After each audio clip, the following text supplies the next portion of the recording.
శాసనసభ స్పీకర్ గారు మరి శాసనసభకు రావటం, వచ్చి రాగానే మీడియా వారిని అసెంబ్లీ ప్రాంగణంలోకి తీసుకువెళ్ళి అక్కడున్న పైపుని ఎవరో కోసేశారు, దీని ద్వారా నీళ్లు కిందకి వెళ్ళినాయి. దీని మీద వెంటనే తక్షణం మేము సిఐడి విచారణకి ఆదేశాలు జారీ చేస్తున్నాము అని చెప్పి చెప్పడం జరిగింది. చాలా సంతోషం స్పీకర్ గారు. మేము కూడా మొట్టమొదటి నుంచి కోరుకునేది ఇదే, మీరు చెప్పినట్లుగానే కుట్ర జరిగింది.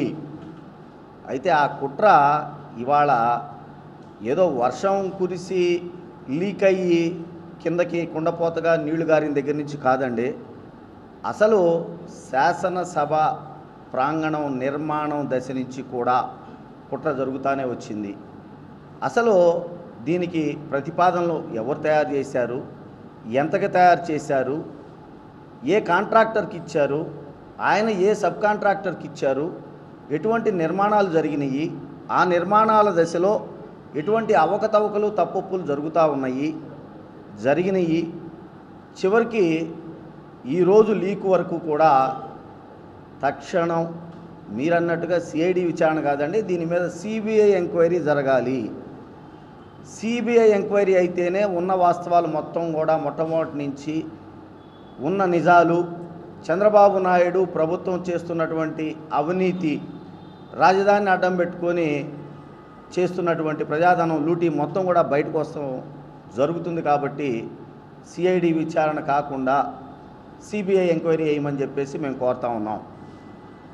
మేము ఉదయం నుంచి కూడా 5-6 మంది శాసనసభ్యులేమో మీడియాను తీసుకొని వెళ్ళి అందరం కలిసి అసలు ఏం జరిగింది, నిన్న ఆ విధంగా ప్రతిపక్ష నేత జగన్మోహన్ రెడ్డి గారి గది కానివ్వండి, ప్రక్కనే ఉన్నటువంటి పేషీ కానివ్వండి, ఇంకా మిగతా ఛాంబర్లో ఏమైనా లీక్ అయినాయా, అంతేకాదు సచివాలయంలోని సెక్రటేరియట్లోని రెవెన్యూ శాఖకు సంబంధించిన బిల్డింగుల్లో కూడా నీళ్లు వచ్చినాయి, అవి కూడా లీకులైనవి. వీటన్నిటి మీద కూడా ఉన్న వాస్తవాలని, జరిగిన వాస్తవాలని ప్రజలకి తెలియజెబుదాము, అది కూడా మీడియా ద్వారా అని చెప్పేసి మేమందరం అక్కడికి వెళ్ళిన సమయంలో మీరు లేరు ఆ సమయంలో అక్కడ, కానీ మీ సిబ్బంది మమ్మల్ని అడ్డుకోవడం జరిగింది.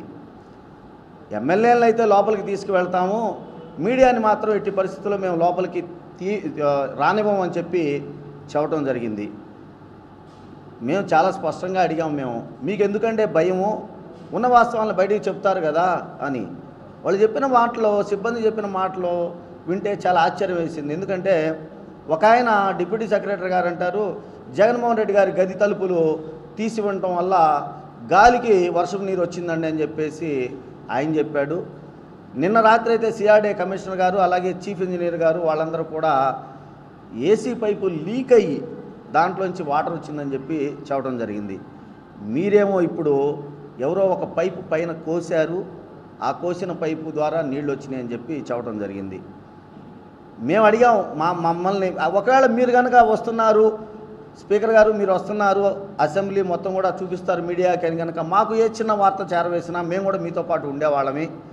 ఈ ఒక్క రూమే కాదండి, జగన్మోహన్ రెడ్డి గారి రూమే కాదు, ఈ ఒక్క ఛాంబరే కాదండి, పక్కనే ఉన్నటువంటి అసెంబ్లీ భవనము, పక్కనే ఉన్నటువంటి అందులోనే ఉన్నటువంటి స్పీకర్ గారైన మీ కార్యాలయము, అందులోనే ఉన్నటువంటి ముఖ్యమంత్రి గారి కార్యాలయము, ఇతర మంత్రుల పేషీలు అన్నీ కూడా మీడియా వాళ్ళకు చూపించేవాళ్ళమే. కానీ మీరు అలా చేయలా. మీరు కేవలం ఈ స్లాబ్ వరకు తీసుకువెళ్ళి నిన్న కోసినటువంటి పైపు, ఇదిగో ఇక్కడ పైపు కోసేశారు, దీని ద్వారా నీళ్ళు వెళ్ళినాయి కాబట్టి దీని మీద సిఐడి ఎంక్వైరీ వేస్తూ ఉన్నాము అని చెప్పేసి చెప్పడం హాస్యాస్పదం. అక్కడే ఎవరో మీడియా మిత్రుడు మిమ్మల్ని అడగడం కూడా నేను గమనించా ప్రెస్ ద్వారా, సార్ పక్కనే మరి సెక్రటేరియట్లో కూడా ఇలాంటి లీకేజ్ జరిగింది కదా అంటే, దాని సంగతి నాకు అనవసరం, దాని మీద నేను సిఐడి ఎంక్వైరీకి నేను ఆదేశించనని చెప్పారు. అసలు సిబిఐ ఎంక్వైరీ వేయాలి. ఎందుకు వేయాలంటే ఇంకో 2 విషయాలు కూడా నేను మీకు చెప్పదలుచుకున్నా. నిరంతరం పోలీసు పహారాలో ఉంటుంది అసెంబ్లీ కానివ్వండి, సెక్రటేరియట్ కానివ్వండి. ఒక్క పురుగును కూడా మీ అనుమతి లేకుండా సాక్షాత్తు మమ్మల్ని మీడియానే మీరు లోపలికి ఎలవ్ చేయలేదే, అలాంటిది ఎవరో దొంగల్ని, ఎవరో అనామకుల్ని లోపలికి ఎలా ఎలవ్ చేస్తారు? ఒకటి. రెండవది, మొత్తం సీసీ కెమెరాలు ఉన్నాయి ఆ ప్రాంతం అంతా కూడా. ఆ సీసీ కెమెరాల ఫుటేజ్ తెచ్చుకోండి, ఎవరు అన్యాయంగా అక్రమంగా ఎవరు దొంగతనంగా లోపలికి ప్రవేశించారు, ఎవరన్నా పైపులు కోసారా మొత్తం కూడా బయటకు వచ్చేసి, అంటే మీరు మీ ఇష్టం వచ్చినట్టుగా సిఐడి విచారణ చేయడం. ఎందుకంటే పోలీసులు సిఐడి పోలీసులు అంటే మీ చేతిలో ఉంటారు, మీ జేబులో మనుషులు కాబట్టి మీరు కోరిన విధంగా వాళ్ళు మీకు రిపోర్టులు తయారు చేసి ఇస్తారు కాబట్టి సిఐడి ఎంక్వైరీ అంటున్నారు. కాదండి, మీరు తక్షణం దీని మీద సిబిఐ విచారణ చేయమని చెప్పి కోరుతా ఉన్నాం. అందులో మరి మమ్మల్ని ఎందుకు పిలవలేదు? మాతో పాటు ఉన్న మీడియా మిత్రులు అదే సమయంలో మీరు వస్తున్నట్టు తెలిస్తే మేము ఆగి ఉండేవాళ్ళం, మమ్మల్ని అందరం కలిసి వెళ్ళేవాళ్ళం కదా. అంటే ఖచ్చితంగా దీని వెనకమాల కుట్ర కోణం అనేది మొట్టమొదటి నుంచి ఉంది. నిర్మాణ దశ నుంచి కూడా దీన్ని అడ్డం పెట్టుకొని వందలాది కోట్ల రూపాయలని చంద్రబాబు నాయుడు ప్రభుత్వం దోచుకున్నారు అనేది వాస్తవం. ఇందాక మీరు స్పీకర్ గారు మీరు అంటా ఉన్నారు, ఈ అసెంబ్లీకి నేను అధికారిని, నేను లీడర్ని, నేను చెప్పినట్లే ఇక్కడ జరుగుతుంది అనేది. మరి మీరు సరే పక్కదంటే సెక్రటేరియట్ మీకు అనవసరం అన్నారు, ఇంకోటి మీకు అనవసరం అని అంటున్నారు. కనీసం ఈ సచివాలయంలో అసలు ఎంతకు చేశారు, ఎంతకి టెండర్లు పిలిచారు, ఎంతకి వాళ్ళు టెండర్లు వేశారు, అక్కడి నుంచి బిగిన్ కావాలండి. ఇది మేము గతంలో చెప్పాము. అయ్యా నిర్మాణ దశలోనే 2 సార్లు పీసీసీ ఆర్సీసీతో ఉన్నటువంటి ఫ్లోరింగులు కుంగిపోవడం జరిగినాయి. ఆ దశలోనే మీరు ఈ ఎంక్వైరీలకు విచారించవలసి ఉండేది. ఆ రోజున మేము చెప్తే మమ్మల్ని విమర్శించడానికి పనిగట్టుకొని మీరు సమయాన్ని వాడుకున్నారు తప్ప ఉన్న వాస్తవాలను మాత్రం మీరు బయటికి తీసుకురావడానికి మాత్రం ప్రయత్నం చేయలా. ఇప్పటికైనా మేము మిమ్మల్ని కోరుకుంటా ఉన్నాం, మీరు సిఐడి ఎంక్వైరీ కాదు, తక్షణం సిబిఐ ఎంక్వైరీకి దీన్ని విచారణకి ఆదేశించి బిగినింగ్ నుంచి ఈ రోజు వరకు కూడా. ఎందుకంటే మళ్ళీ రాబోయే రోజుల్లో నిన్న గురించింది కేవలం 1 సెంటీమీటర్ 2 సెంటీమీటర్ల వర్షమే. రాబోయే రోజుల్లో పెద్ద పెద్ద వర్షాలు వస్తాయి. ఇంకా మాన్సూన్స్ ఎంటర్ కాల, తుఫాన్లు వచ్చే ప్రాంతం మంది. తుఫాన్లు ఏమన్నా వస్తే ఏమవుతుంది, మన ప్రాంతం ఏమవుతుంది?